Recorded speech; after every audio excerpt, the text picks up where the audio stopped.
Just as my white moonlight and I were passionately tangled in bed, my phone rang with an unknown number. I reluctantly answered, my voice hoarse with desire. "Who is it? What could be so important this late at night?" It was my ex-wife. We had been married for 7 years, and she knew me inside and out. Hearing my raw voice and heavy breathing, she knew exactly what I was doing. She'd heard it countless times before. A sharp scream erupted from the other end. "Sincere Smith, what are you doing? Who are you with? I was actually thinking of giving you a chance, but now..." Recognizing her voice, I hung up without a second thought, muttering at the dead phone, "Fucking psycho." I turned back to my white moonlight. "My little baby, we're not done yet. Let's continue." The woman in my arms, Vivian Reed, was the one I truly cherished, the one I placed on a pedestal. Her skin was like snow, her eyes captivating, and she radiated a gentle, understanding aura that I found intoxicating.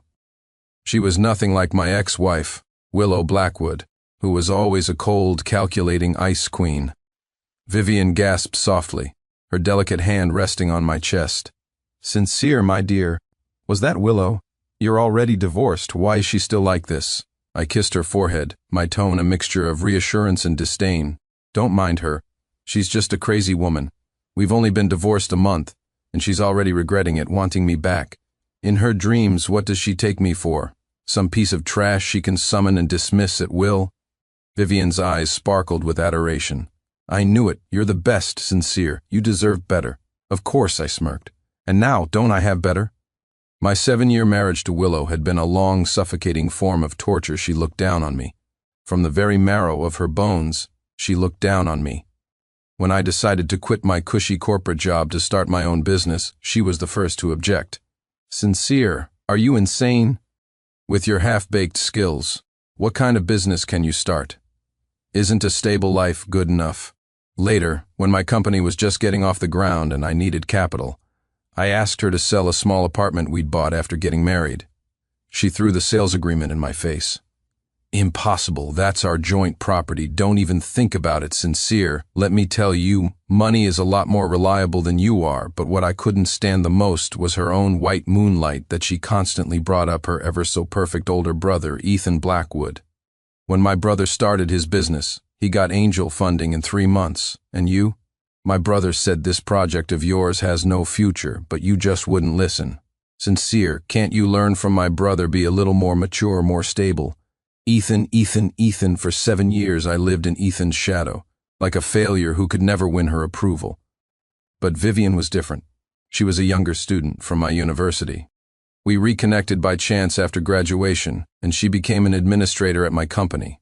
She always looked at me with those gentle, worshipful eyes. When I was torn to shreds by Willow's criticisms, she would bring me a hot coffee and whisper, "CEO Smith, I think you're incredible." She would read my project proposals carefully. Even if she didn't understand them, she'd say, "I trust your judgment." When I got drunk, she would quietly take me home, watch Willow slam the door in my face, and then send me a text, "Get some rest, Mr. Smith. Don't get angry with people who don't understand you." She was the light that shone into my gray existence, my white moonlight. For her, I finally made up my mind to divorce that cold woman, Willow. I left with nothing. The house, the cars, the savings, I didn't want any of it. All I wanted was my freedom and a new life with my Vivian. I thought getting rid of Willow was the beginning of happiness. I never expected she'd cling to me like a leech I couldn't shake off. The next morning, Willow cornered Vivian and me at the entrance of my company building, acting like a shrew.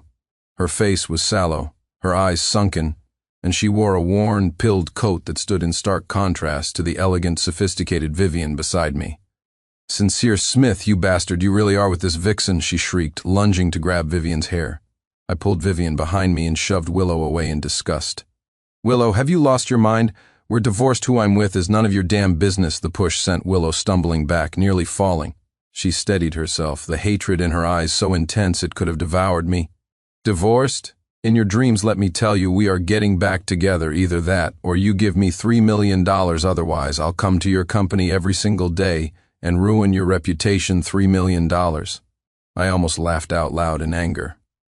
This woman, who valued money more than life itself during our 7-year marriage, was now trying to blackmail me at the very end. "Willow, are you that desperate for money?" I sneered. "I left with nothing. Where would I get $3 million for you? Do you still think I'm that wimp you used to walk all over?" From behind me, Vivian said timidly, "Willow, please don't be like this. Sincere works so hard to build his business." "You shut up, Vixen," Willow glared at Vivian. "It's all your fault. You destroyed my family." Seeing her unhinged state, the last shred of affection I had for her evaporated. "Security," I yelled into the lobby. "Get this troublemaker out of here." Several guards quickly surrounded her. Willow struggled, crying and screaming like a mad woman abandoned by the world. "Sincere Smith, you will die a miserable death. You'll regret this. You will definitely regret this." Her curses echoed from a distance. I found them both grating and laughable. Regret? The best decision I ever made in my life was divorcing her. Vivian was pale with fright. I held her close, my heart aching for her. "Don't be scared, baby. I'm here." Vivian leaned against my chest, her eyes red. "Sincere, did I cause trouble for you?" "Willow," she seemed so agitated. "It has nothing to do with you. She's the one with the problem." I comforted her. "She just can't stand to see me happy and wants to extort some money. We're already divorced." "Does she really think she still has any hold over me?" Back in my office, Vivian made me a cup of tea and analyzed the situation in her soft voice. "Sincere, I think Willow might just feel bitter. You were together for 7 years after all. Now your career is taking off, and she's left with nothing. Women can be very jealous sometimes. Why don't we give her a little money? Think of it as a severance payment. See, this is Vivian, always so kind, always thinking of me." She was a world apart from Willow, that woman who only knew how to take. Moved, I held her hand. "My little fool, you're too kind. Why should I give her any money?" Leaving with nothing was the greatest act of mercy I could offer. She's a thankless snake. Despite my words, Willow's harassment was causing me real trouble. She was true to her word, showing up at my company every day. Sometimes she'd throw a tantrum on the ground, other times she'd stage a silent protest, holding a sign that read, "Sincere Smith abandons wife for mistress." My colleagues started whispering behind my back. Some important partners heard the rumors and began to question my character. A major client we were about to close a deal with suddenly said they needed to reconsider. I was about to explode with frustration. I called Willow. On the phone, she was sobbing uncontrollably. "Sincere, either we get back together or you give me the money. You choose. If I can't be happy, I'll make sure you won't be either." "What the hell do you want, $3 million? Why don't you just rob a bank?" "I want $3 million, not a penny less." Her voice was as stubborn as a rock. I gritted my teeth in hatred. Was this greedy, insatiable woman trying to destroy me? Seeing my troubled expression, Vivian carefully suggested, "Sincere, maybe we should call the police?" I shook my head. "You don't air your dirty laundry in public. Calling the police would only make things bigger and cause more damage to my company's reputation. Then, what if we have someone look into her?" A subtle, sharp glint flashed in Vivian's eye. "See if she has gambling debts, or if she's been scammed by someone. Why else would she suddenly need so much money? If we can find some leverage on her, she might stop harassing you." I paused. That wasn't a bad idea. Know your enemy. Willow had always been pragmatic. There had to be a reason for this sudden, desperate demand for money. If I could find her weakness, I could shut her up for good. I hired a well-known private investigator and told him to follow Willow. I needed to know what she was doing, who she was meeting, and why she needed that money. My request was simple: get me something that would ruin her. I expected the investigator to find photos of her at high-end clubs or with some other man. After all, she loved money and status so much. But 3 days later, the PI's report left me utterly stunned. "Mr. Smith, your ex-wife. She hasn't gone anywhere special these past few days. Just 2 places." "Which 2? I asked impatiently. "One is your old home and your company. The other is the city cancer hospital." "The cancer hospital?" My heart skipped a beat. What was she doing at the hospital? Is she sick? A strange, indefinable emotion began to stir within me. "Doesn't look like it." The investigator's tone was odd. "She always goes to the oncology department." I asked around. "She's not there as a patient. She's there to take care of someone." "Take care of who?" "It seems to be her brother, Ethan Blackwood." "Ethan?" The name was like a needle piercing my heart. My brother-in-law, the golden boy Willow practically worshipped. How could he be in the oncology department of a cancer hospital? The investigator sent a few photos. In the pictures, Willow was dressed plainly, pushing a wheelchair. The person in the wheelchair had a shaved head and was so gaunt and pale he was almost unrecognizable. If not for the familiar bone structure, I would never have known it was the man I used to be so insanely jealous of, Ethan. He was sick, and it was serious. After hanging up, I sat in my office chair, unable to calm myself for a long time. My mind was a chaotic mess. Willow was desperately demanding $3 million, not for herself, but to pay for Ethan's treatment.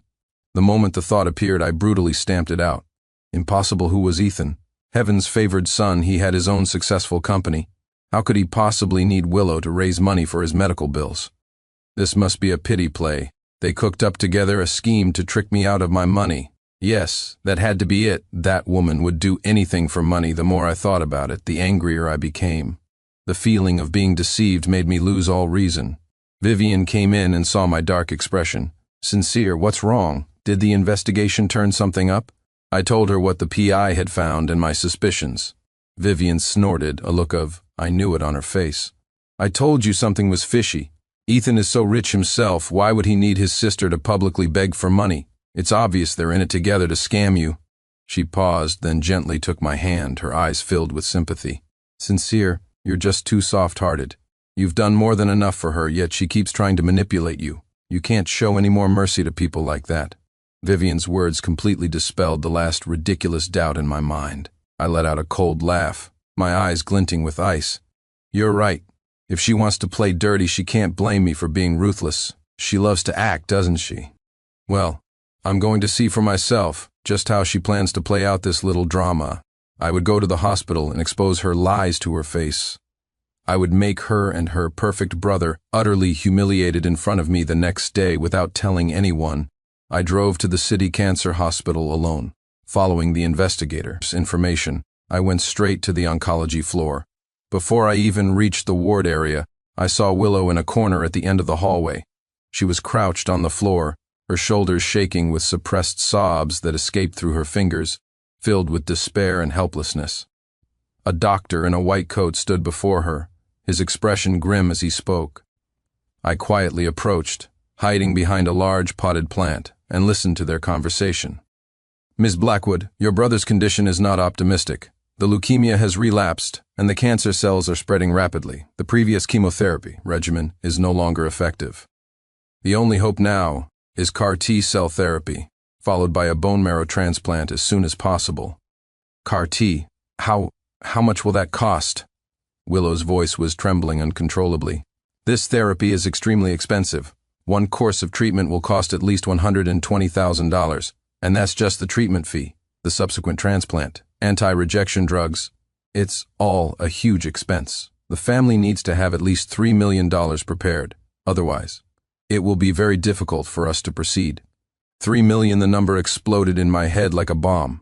So, the 3 million she wanted, it was really to save a life. I froze, my heart squeezed by an invisible hand, the pain so intense I could barely breathe. I saw Willow slowly stand up. She wiped her tears away with the back of her hand and bowed deeply to the doctor, her voice hoarse but firm. Doctor, thank you. The money, I'll figure something out. I will get it. I'm begging you, please don't give up on my brother. The doctor sighed and patted her shoulder. We won't. You need to take care of yourself, too. After the doctor left, Willow stood there for a long time. She leaned against the cold wall like a statue drained of its soul. After a moment, she took out her phone and dialed a number with trembling fingers. The call connected. She began to plead humbly. Hello, Mr. Peterson? This is Willow Blackwood. Yes, about that dinner party you mentioned last time. I'll go. Any price is fine as long as you can give me a portion of the deposit in advance. My mind went blank. I knew who Mr. Peterson was, a notoriously sleazy investor in his 50s, bald with a beer belly, who loved to grope young women under the guise of business talks. Willow was going to drink with a man like that for money? I couldn't hold back any longer. I burst out from behind the plant, snatched the phone from her hand and roared into it. Go to hell, she's not coming then. I slammed the phone off. Willow was startled by my sudden appearance. When she saw it was me, shock gave way to deep humiliation and rage. Sincere. What are you doing here? Are you following me? She screamed, trying to grab her phone back. Talk to me. I gripped the phone tightly, my eyes bloodshot as I stared at her. What the hell happened to Ethan? Where's his money, his company? At the mention of Ethan, Willow's tears broke free again. As if all her strength had been drained, she slid down the wall to the floor, sobbing uncontrollably. "It's gone. Everything is gone," she choked out. "He had a failed investment 2 years ago. The company went bankrupt and he was drowning in debt. He hid it from me because he didn't want me to worry. He sold his house to pay off the debts and was living in a tiny, rundown room. If a neighbor hadn't found him when he collapsed and sent him to the hospital, I might still not know. He's been sick for over a year. To save money, his chemotherapy has been on and off. Now it's relapsed. The doctor said if we don't treat it now, he's going to die. Sincere, I'm really out of options." She looked up, her once bright, proud eyes now filled with nothing but humble pleading. "I'm begging you, for the sake of our 7 years of marriage, can you please lend me the money? I'll pay you back. I'll sign an IOU. I'll work like a slave to pay you back." My heart felt like it was being pierced by 1,000 needles. So this was the truth. The golden boy I had always envied and hated had fallen from grace, buried in debt and battling a fatal illness. And the gold-digging ex-wife I had scorned and despised was carrying the weight of a fallen sky on her own fragile shoulders. I remembered her causing a scene at my company, wearing that pilled old coat, her face sallow. It wasn't because she was slovenly, it was because she was exhausted and couldn't bear to spend a single dollar on herself. I remembered her stubborn demand for $3 million. It wasn't greed, it was the desperate roar of someone with no way out. I remembered our divorce, when I swaggered away with nothing, thinking I was being magnanimous. But the house and car I gave her were probably sold long ago to fill the bottomless pit of Ethan's medical bills.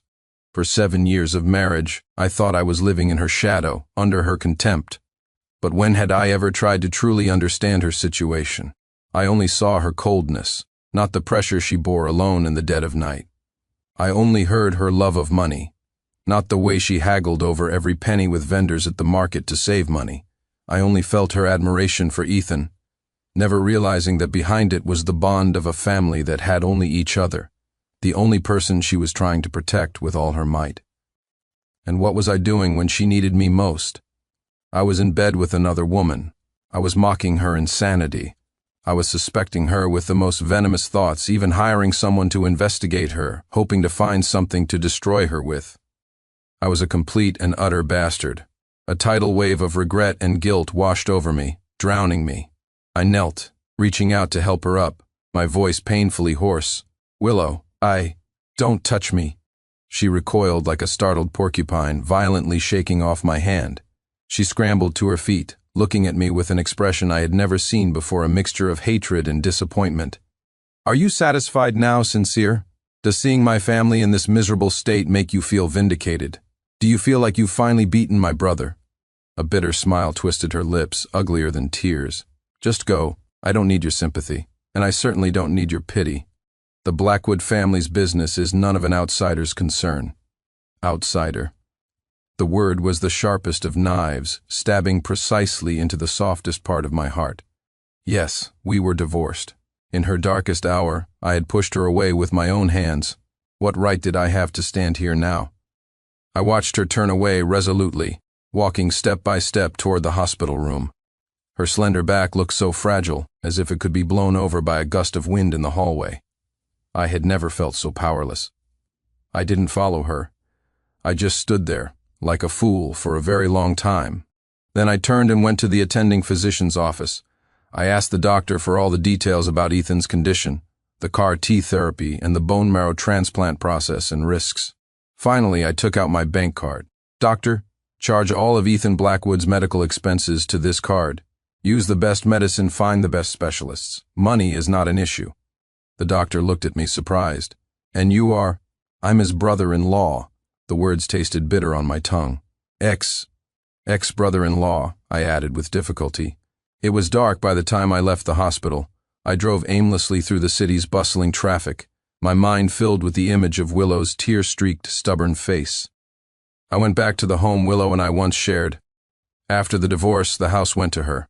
I hadn't been back once. I tried the old passcode. The door opened. She hadn't changed the lock. The house was dark, the air filled with the faint smell of dust. It clearly hadn't been lived in for a while. I turned on the lights, and a familiar scene met my eyes. On the sofa was the blanket I always used to use. On the coffee table was the tea I hadn't finished. On the balcony, the few succulents I had kept were well cared for, not withered at all. Everything here still bore the traces of my life. I went into the bedroom and opened the closet. My half was still empty. Her half was filled with old clothes from inexpensive brands. On the dresser was a photo frame. It was our wedding photo from 7 years ago.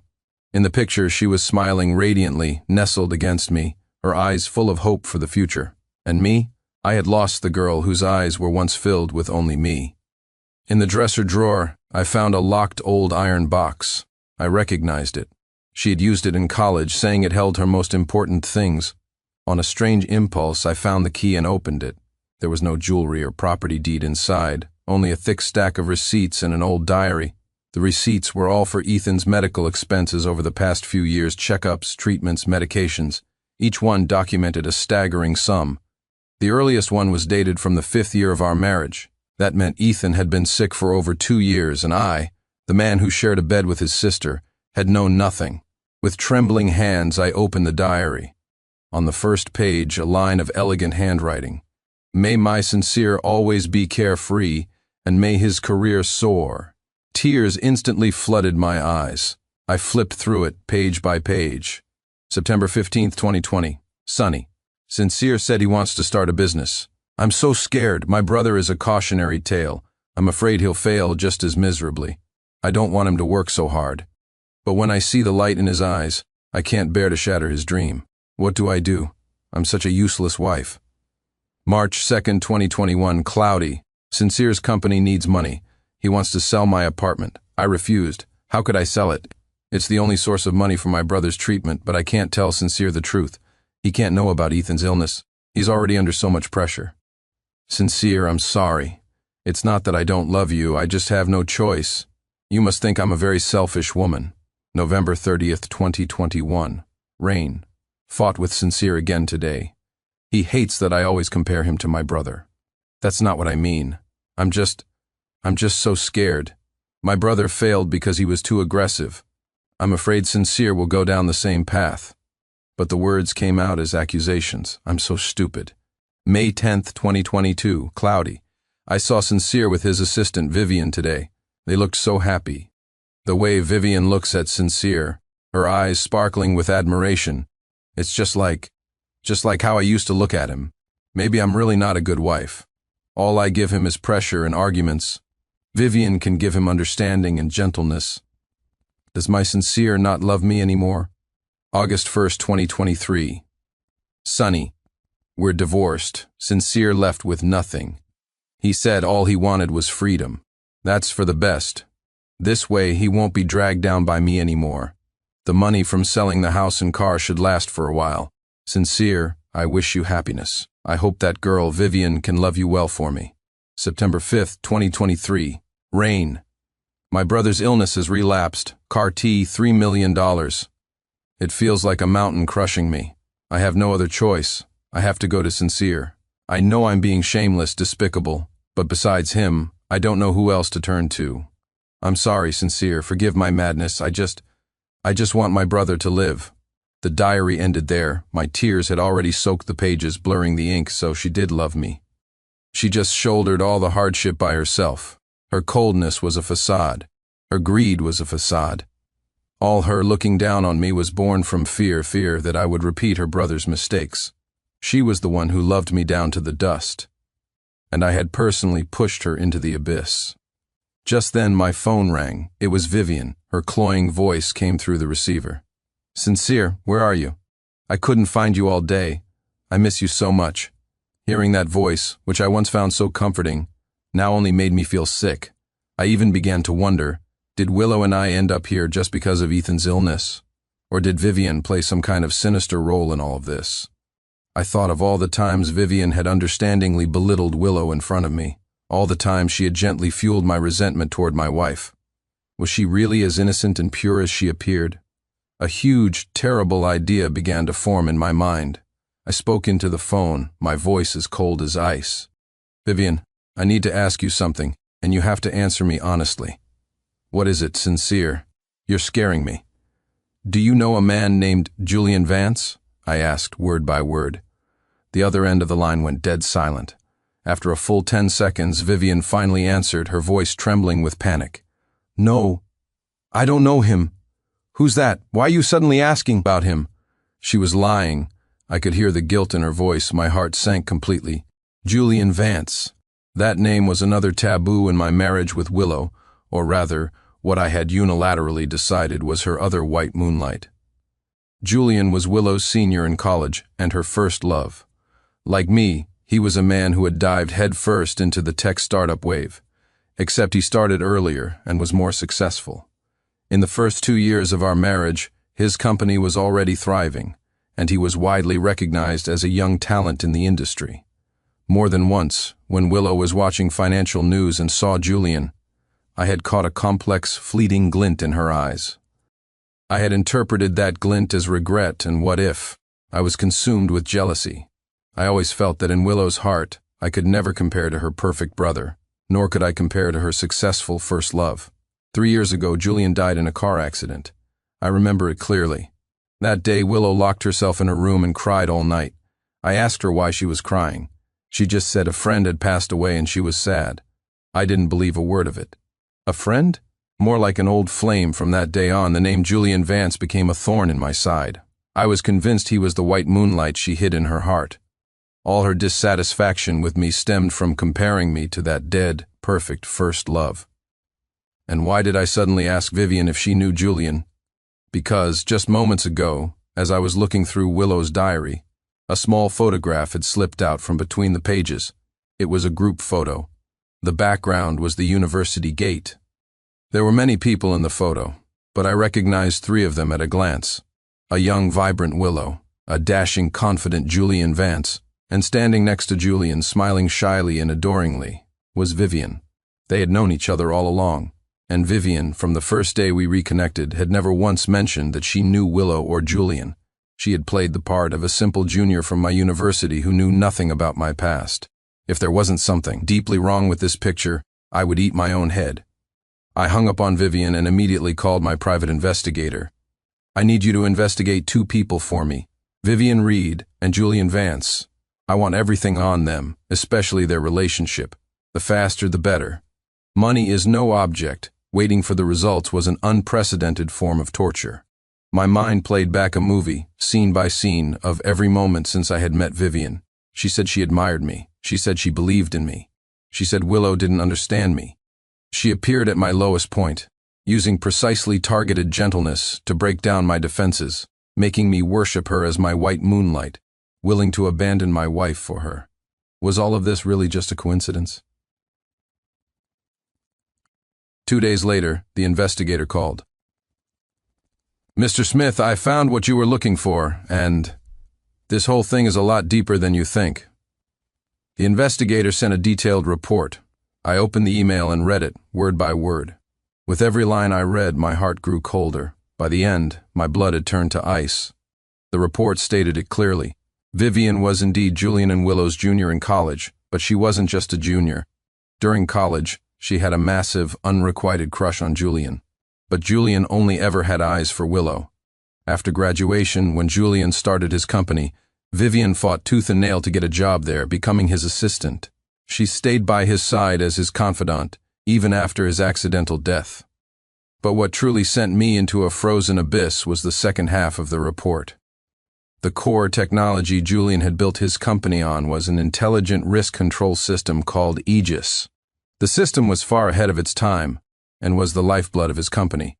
After Julian's death, his shares were diluted by his partners. The company eventually went bankrupt, and the source code for the Aegis system vanished. And my company, my current flagship product, was an intelligent risk control system. Although I believed I had developed it independently, several of the core algorithm modules were, in fact, purchased for a small sum from a tech forum in the early days of my startup. At the time, I thought I had struck gold, assuming it was some unfinished work leaked by a programming guru. Thinking back now, the investigator's report included a technical comparison analysis. My product's core algorithms had a 90% similarity to Julian's Aegis system, and back then, the only person besides Julian who knew all the technical details of the Aegis system was his most trusted assistant, Vivian, All the pieces snapped together in that instant. I had been played for a fool, a puppet on a string. The truth was far uglier and more cruel than I could have imagined. Vivian had approached me not out of love or admiration. From the very beginning, she was a calculating avenger and a predator. Julian was dead. She couldn't have him, so she decided she would have his legacy. She stole his core technology but lacked the ability to commercialize it herself.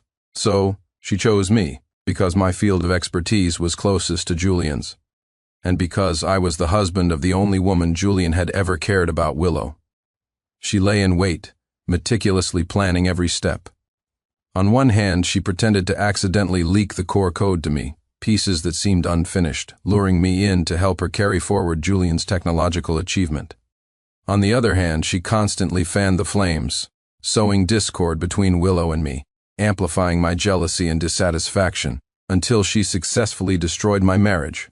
2 birds with 1 stone. She used me to realize Julian's business ambitions, fulfilling her twisted sense of inheritance. And she got her revenge on Willow, stealing her husband and leaving her with nothing. How vicious, how utterly evil. I thought Vivian was my white moonlight, my guiding light. I never knew she was the devil in an angel's mask, hidden in plain sight. I thought Julian was Willow's white moonlight, the third person in my marriage. What a joke, utterly laughable. The real obstacle in my marriage was never a dead first love or a sick brother. It was a scam, an elaborate conspiracy orchestrated by Vivian from start to finish, spanning years. So what if she has a white moonlight? I have one too. I had once said that to Willow, gloating. Now, those words slapped me across the face, louder than any sound. My white moonlight was a venomous, backstabbing liar. And for this liar, I had thrown away the only woman who had ever truly loved me, who had silently given everything for me. I was filled with hate. I hated Vivian for her wickedness, but I hated myself even more for my stupidity. I gripped my phone, my knuckles white from the force, veins bulging on the back of my hand. A storm of rage and regret raged inside my chest, threatening to burn me to ashes. Vivian, I called her, my voice devoid of any warmth. Come to my place, the one I used to live in with Willow. Now, immediately. Sincere? Vivian's voice was tinged with confusion and unease. What's wrong? Your voice sounds terrifying. Isn't our new place nice? Why go back to that jinxed apartment? Cut the crap, I interrupted her harshly. I'm giving you half an hour. You'd better not keep me waiting. After hanging up, I sat on the sofa in the dim living room, silently waiting for my prey to walk into the trap. I placed Willow's diary and the iron box full of medical bills on the coffee table, in the most conspicuous spot. Next to them, I laid out the printed report about her and Julian. Half an hour later, the doorbell rang. I opened the door. Vivian stood there in a designer dress with flawless makeup, carrying the latest Hermes bag, a radiant smile on her face. Sincere, what's all this mystery about? Her words died in her throat as she saw the items on the coffee table behind me. Her smile froze instantly. The printed report, and especially the photo of her with Julian and Willow, made her pupils contract violently. The color drained from her face, leaving it a ghastly white. What is this? She asked, trying to stay calm, but her trembling voice betrayed her. I didn't answer. I just slammed the door shut with a loud bang and advanced on her, step by step. My eyes must have looked like those of a demon crawling out of hell. Vivian backed away in terror until her back hit the cold wall, with nowhere left to run. Sincere, what are you doing? She stammered, horrified. What am I doing? I laughed, a sound filled with cold-blooded murder. Vivian, I should be asking you, what have you been doing? I shot my hand out, grabbing her by the throat and slamming her against the wall. The force was so great that her face immediately turned red, and she began to cough and struggle violently. You've had a great time playing pretend all these years, haven't you? I stared into her eyes, asking word by word. Watching me dance like a fool on your strings, did it give you a great sense of accomplishment? Cough, Sincere. What are you saying? I don't understand, Vivian gasped, tears welling in her eyes as she tried to use her damsel in distress act to fool me one last time. But this time I wouldn't fall for it. Don't understand? I tightened my grip. Julian Vance, the Aegis system. Do I need to remind you further? At those 2 keywords, Vivian's body went rigid. All her struggling ceased. The feigned weakness and fear in her beautiful eyes vanished, replaced by a venomous hatred and madness. The act was over. Hey, she suddenly started laughing, a sharp, shrill sound. So you finally found out, Sincere? And here I thought you could stay a fool for the rest of your life. Why? I roared, my hand on her throat trembling with rage. Why would you do this? Why? Vivian's gaze turned incredibly malevolent. She stared at me as if she wanted to carve out a piece of my flesh. Because you all deserve to die, you deserve to die. And that bitch Willow deserves to die even more. If it weren't for her, Julian would never have died. I loved him for so many years. I stood by him for so many years, but his heart was always full of that woman, Willow. Even when he died, the most important part of his will was left to her. Why? And you? Her gaze shifted to me, filled with contempt and disdain. What are you? A mediocre, stupid, arrogant failure. What gave you the right to marry Willow? What gave you the right to be so happy? I wanted to destroy you both. I wanted to take everything from Willow, her man, her family. I wanted to crush them with my own hands. Julian's technology is the greatest masterpiece in the world. It shouldn't have been buried with him, and it certainly shouldn't have gone to that bitch Willow. Only I am worthy of inheriting his legacy. You were just a tool I chose. A rather convenient one at that. Tool. The words stabbed my heart. So, while I was worshipping her as my white moonlight, in her eyes I was nothing more than a disposable tool. The immense humiliation and fury made me lose control. I'll kill you, I screamed, my grip tightening. Vivian's face was turning purple, her eyes rolling back. Just as I was about to kill her, an image of the first page of Willow's diary flashed in my mind, the line, "May my Sincere always be carefree." My sanity returned at the last second. I abruptly let go. Vivian slid down the wall like a pile of rags, gasping for air, coughing and laughing hysterically. What? Lost your nerve? You coward, you're nothing but a coward. You can't beat me, she shrieked madly. Sincere, do you think you've won? Let me tell you, you've lost everything for me. Your tool, you threw away the person you loved most. You deserve to live in regret for the rest of your life. I looked at her face, twisted by madness, and the murderous rage inside me was replaced by a bone-deep coldness. Killing her would be too easy. I would make her pay the most painful price for everything she had done. I would ruin her reputation and leave her with nothing. I would make her live out the rest of her days in despair and shame. I took out my phone and dialed 911. Hello, 911? I'd like to report a crime. There's been a severe case of corporate espionage and fraud at XX address. I have all the evidence. Then, I made another call, this time to the editor-in-chief of a well-known financial media outlet. Hello, Mr. Lee. This is Sincere Smith. I have a big story for you regarding the theft of the late genius Julian Vance's core technology. The main culprit is my assistant, Vivian Reed. Yes, the evidence is solid. I'll send it to you right away after making the calls. I looked down at Vivian, who was still crumpled on the floor. My voice was terrifyingly calm. You wanted to inherit Julian Vance's legacy, didn't you? Fine. You can go inherit it in prison. Vivian's laughter stopped abruptly.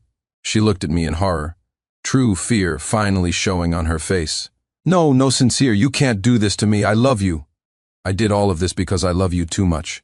She began to beg incoherently. I watched her with cold detachment, as if observing a pathetic clown. Soon the police and reporters arrived. The flashing lights of cameras and police cars lit up the small apartment like daylight. As the police led Vivian away, she was still screaming curses at me and at Willow. I ignored her. I just walked quietly to the coffee table and carefully gathered Willow's diary and the stack of receipts. This was what I owed her. My victory wasn't in getting revenge on Vivian. It was in finally having a chance to atone for the unforgivable mistakes I had made. Vivian's case became a sensational business scandal. Theft of trade secrets, malicious investment guidance, fraud. With multiple convictions, she would spend the best years of her life behind bars. As for me, the victim and the whistleblower, my company's reputation took a hit. But after some crisis management and a sincere effort to compensate and reconcile with Julian's former partners, I gained a strange sort of respect in the industry for my decisive, righteous betrayal. Many called me a ruthless man. Only I knew I wasn't ruthless. I was just a coward who had made a colossal mistake and was desperately trying to atone for it. After cleaning up the mess at my company, the first thing I did was go to the hospital.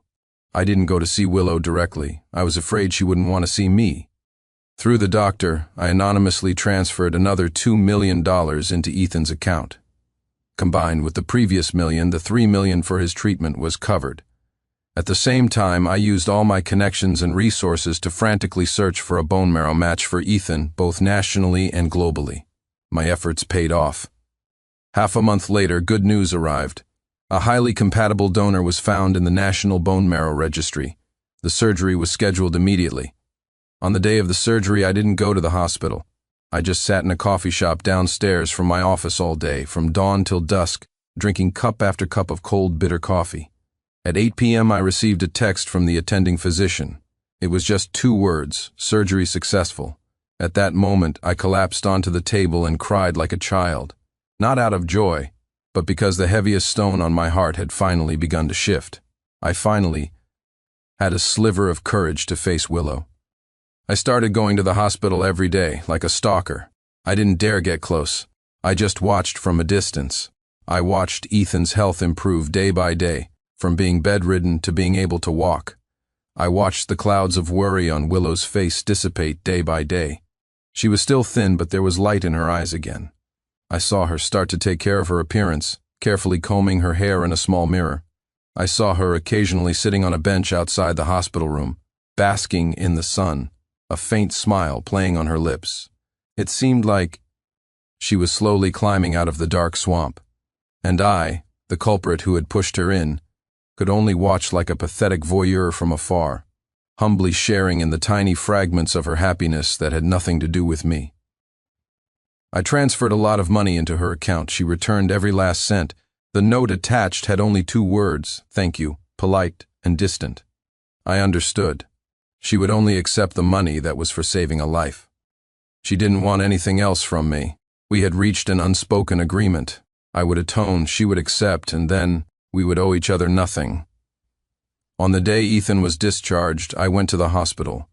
I bought a large bouquet of carnations but left it in the car, ultimately lacking the courage to give it to them. I saw Willow helping Ethan as they walked out of the hospital entrance, brother and sister laughing and talking. The sunlight shone on them, warm and piercing. Ethan looked like he was recovering well. Though still thin, he was in high spirits. He seemed to say something to Willow, and she looked up, her gaze inadvertently sweeping in the direction of my parked car. Our eyes met for a fraction of a second. I saw the smile on her face falter slightly. Then, she calmly looked away, as if she had just seen an insignificant stranger. My heart in that instant felt empty. I knew it was truly over between us. 7 years of love buried by my own hands. The hurt I caused couldn't be erased with a simple, "I'm sorry." Some mistakes once made last a lifetime. I sold my company. Although the company had stabilized after the scandal, seeing the core code was a constant, stabbing reminder of my own foolishness and what I owed Willow. I sold it to a reliable competitor, ensuring all employees kept their jobs. A portion of the money went to compensate Julian's family. With the rest, I established a leukemia relief fund in Willow and Ethan's names. Then, I left the city that was filled with my regrets. I traveled to many places, trying to wash away my sins with new landscapes, but it was no use. Everywhere I went, my mind was filled with Willow. Her smile as she looked at me at our wedding, the way she would cover me with a blanket late at night, her broken sobs in the hospital hallway, and the final, calm stranger's gaze she gave me. Love, hate, regret, remorse. These 4 emotions gnawed at my heart day and night like venomous snakes. I quit smoking and drinking. I started reading, working out, trying to become the kind of man Willow had hoped for in her diary, but I knew I no longer had the right to stand before her ever again. Epilogue. 2 years later. I opened a small bookstore in a quiet riverside town, living a tranquil life. One afternoon, the sun was shining and the store was empty. I sat by the window, organizing new books. The wind chime on the door jingled. I looked up out of habit and said, "Welcome." And then I froze completely. Standing at the entrance was Willow. She wore a simple cotton dress, her long hair draped over her shoulders.